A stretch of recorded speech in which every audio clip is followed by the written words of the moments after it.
That year, the HOA once again tried to assert control over the farm, this time targeting my grandfather. They forbade him from building a barrier, a critical structure he planned to erect to protect livestock, crops, and operational areas. Karen, predictably overconfident, assumed she could prevent him from taking action. What she failed to realize, however, was that my grandfather had already acquired the firm responsible for the property management, giving him, and by extension the family, complete authority over the HOA, including Karen's own child.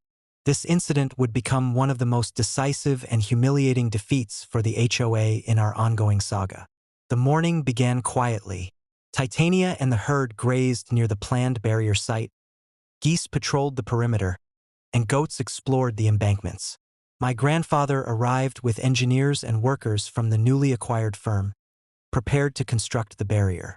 The design was carefully engineered to comply with zoning, environmental, and safety regulations, ensuring that it would be legally unassailable. The barrier would control access to sensitive areas of the farm, protect livestock, and create a secure boundary around crops and operational structures. Karen arrived mid-morning, clipboard in hand, attempting to assert her authority.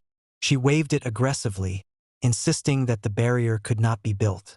Titania and the herd immediately positioned themselves along the perimeter of the construction site, stamping their hooves and establishing clear boundaries.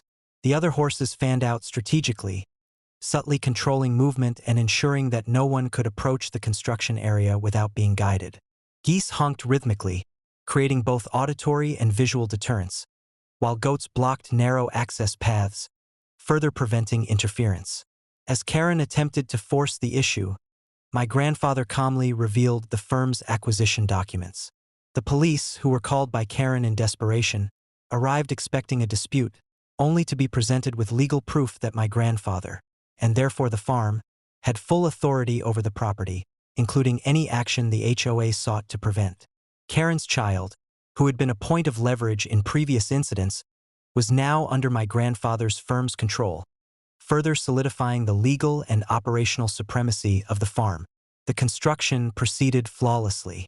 Engineers began erecting the barrier while Titania and the herd maintained their disciplined positions, subtly guiding movement and controlling access to ensure that the construction remained uninterrupted.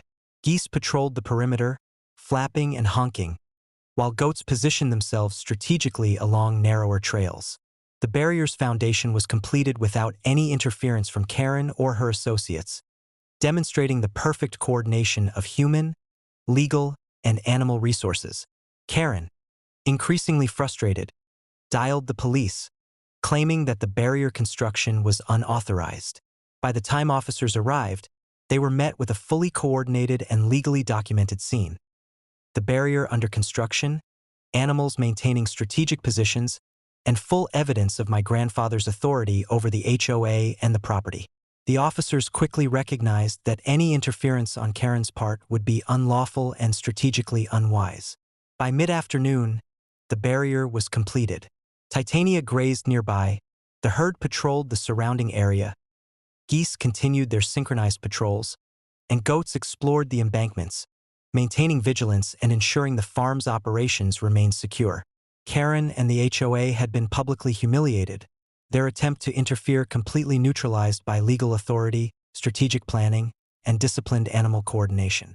That evening, as the sun set over the newly completed barrier, it became clear that the farm's authority was unassailable.